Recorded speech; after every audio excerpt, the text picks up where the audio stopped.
Znajdujemy się w Houston, w hotelu South Shore Harbor Hotel na zjeździe na konwencji Mars Society. W tej chwili będzie wystąpienie, prezentacja polskiego zespołu.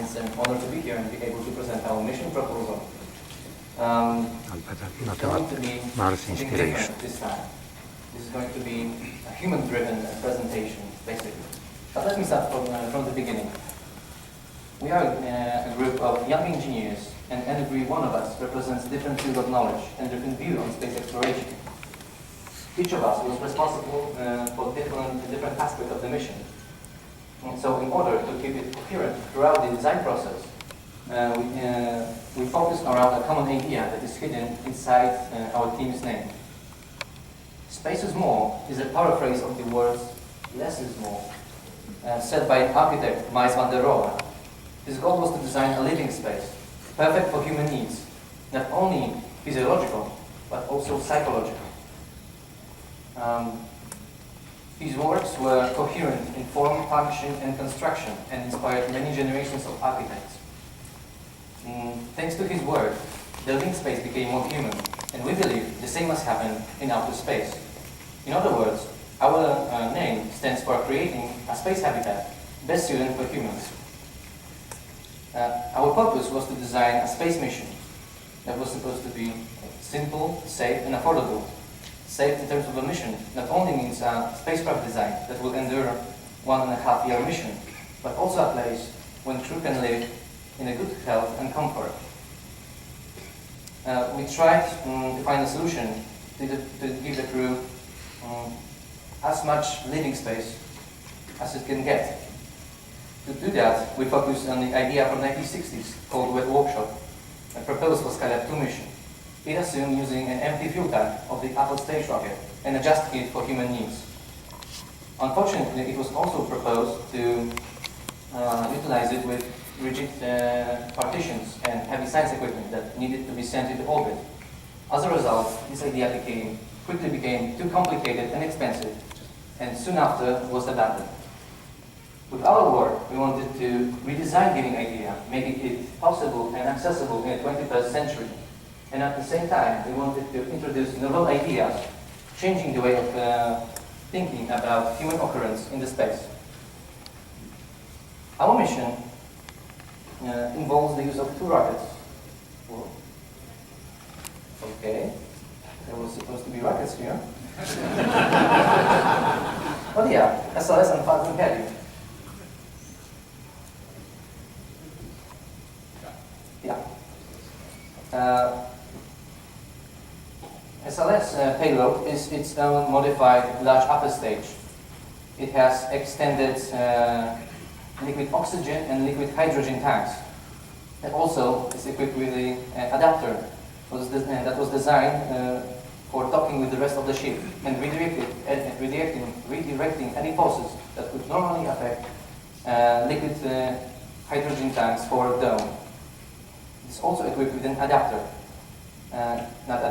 airlock, that is similar to those used in space shuttles.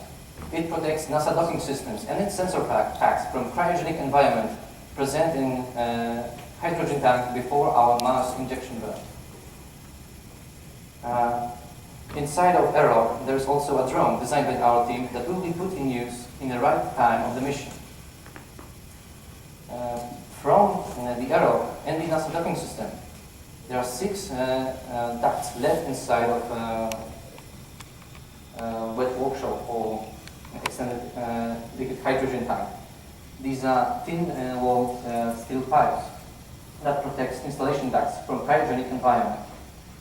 The last addition to liquid hydrogen tank are snap hooks on the tank's inner walls that make in the way we decided to utilize its interior, but I am not going to spoil it just yet, and we will go back to this topic soon enough. But for now, let us focus on Falcon's heavy payload.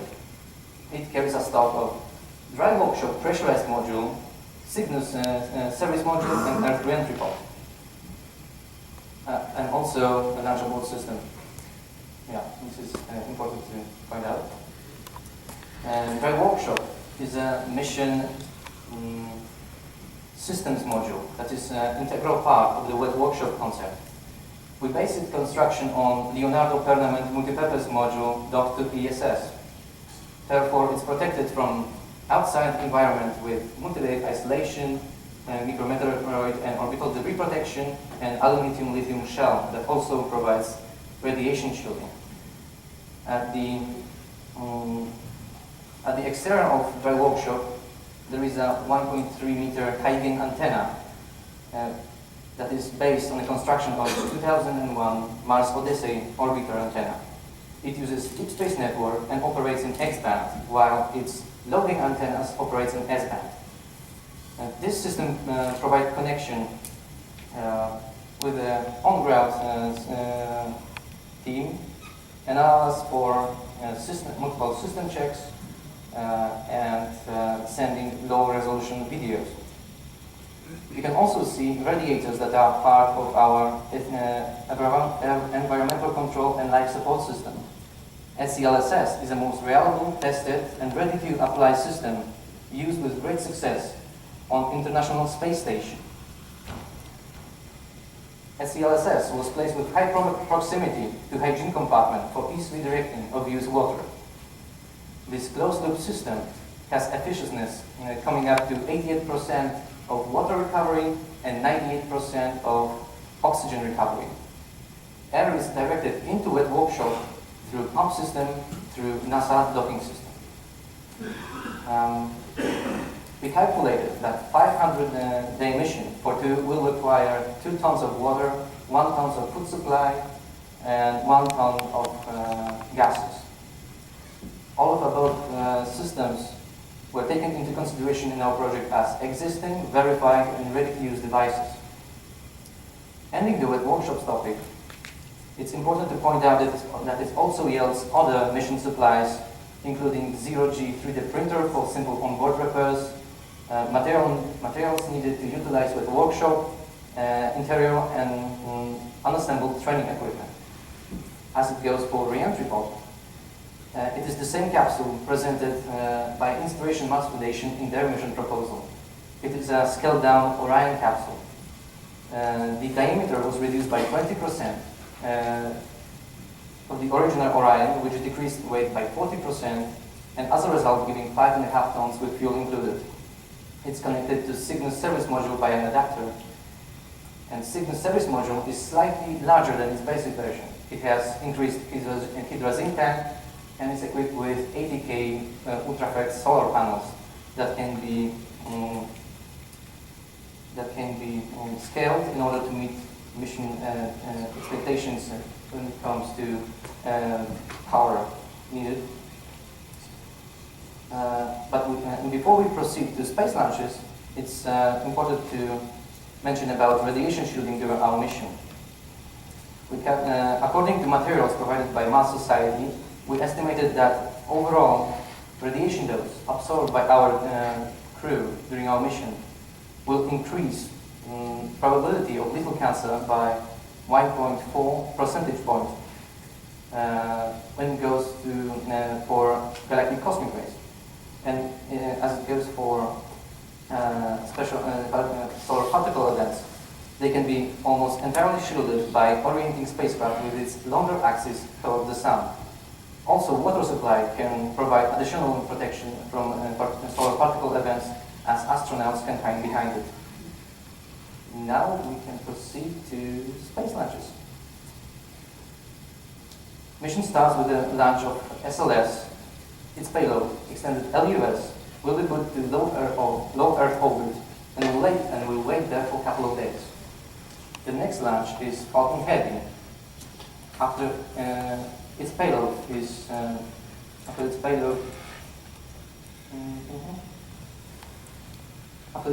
being put on LEO phasing orbit at the same plane as extended LUS, Earth re-entry pod and system module will jettison from rocket and dry workshop, and then perform rotation maneuver.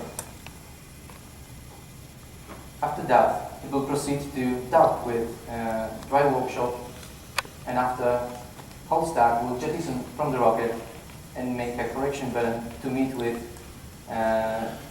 extended LUS. After complete docking, our spaceship is complete and we'll perform the first burn that will put it on highly eccentric 5-hour period orbit, and after the second burn will put our spacecraft on a free return trajectory. It is worth to mention that we are not only using trajectory proposed by Inspiration Mars, but we also made a bold attempt to recreate it using our own algorithm, and came out with a very similar yet different trajectory that uses less C3, allows free return, and is still within a margin of 14.2 meters per second re-entry speed. We also estimated and not only estimated but simulated a Venus-Mars flyby trajectory for 2021. But using trajectory for 2018, we managed to get the 80% mass margin that allows for a lot of modification in our design. We can afford to take on board additional radiation shielding, spared life support system, or even bigger dry workshop module, or different re-entry point. Here you can see trajectory for 2021. And now we are on the we are now on our free return trajectory, and there is no going back.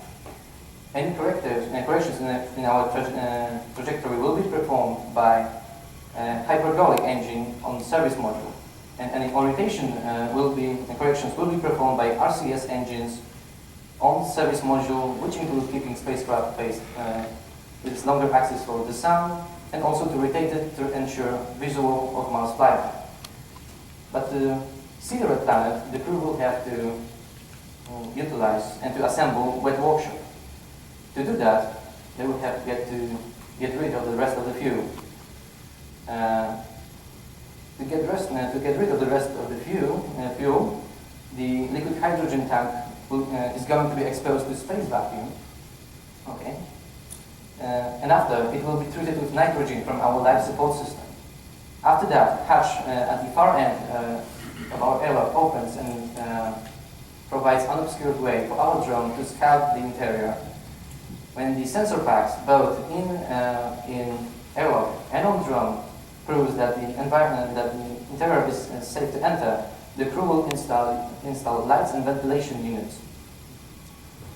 We try to do our best to create a living space that has a great volume, is cheap, and simple to utilize. To do that, we have taken an inspiration from art and architecture from 1960s, which is the same period as wet workshop idea. Here you can see a work of minimalist painter